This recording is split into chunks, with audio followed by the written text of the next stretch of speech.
9 नवंबर अल्लामा इकबाल का 144वां यौम पैदाइश मनाया गया।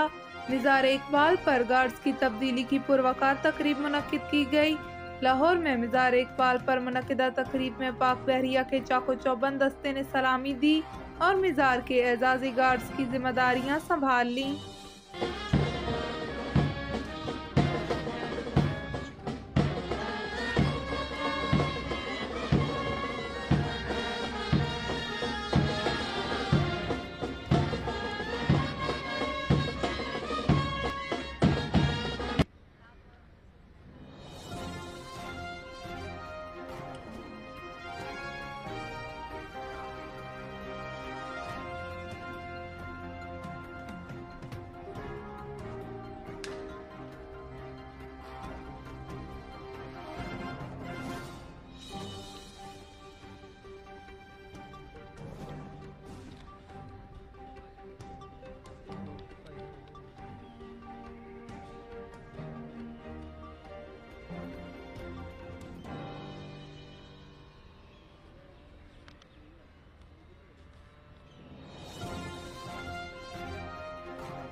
मलक शुएब अतीक ऑफ मोहल्ला रहमानिया बुछाल कलान ने 29वें स्पोर्ट्स फेस्टिवल जो कि पेशावर में मुनक़िद हुआ में व्हील चेयर बैडमिंटन में गोल्ड मेडल हासिल किया और नेशनल चैंपियन करार पाए।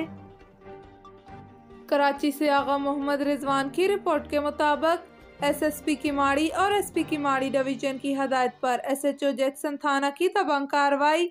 SHO थाना जैक्सन SI मोहम्मद अरशद जंजुआ का पुलिस टीम के हमराह किमाड़ी में मंशियात फरोशों के खिलाफ सख्त क्रैकडाउन। कार्रवाई के दौरान मुलजम कादर शाह को रंगे हाथों पकड़ लिया गया। दौरान कार्रवाई मौके से 270 ग्राम चरस बरामद हुई। मुलजम के खिलाफ मुकदमा दर्ज कर लिया गया। ढक्कू रोड के करीब दुकान में लूज वायरिंग की वजह से आग लग गई। रेस्क्यू 1122 ने इतला मिलते ही मौके पर पहुंचकर आग बुझा दी। आपको अपडेट कर रहे हैं, ढक्कू रोड के करीब दुकान में लूज वायरिंग की वजह से शॉर्ट सर्किट हुआ और आग भड़क उठी, जिसने पूरी दुकान को लम्हों में अपनी लपेट में ले लिया। रेस्क्यूज ने 20 मिनट की फायर फाइटिंग के बाद आग पर काबू पा लिया।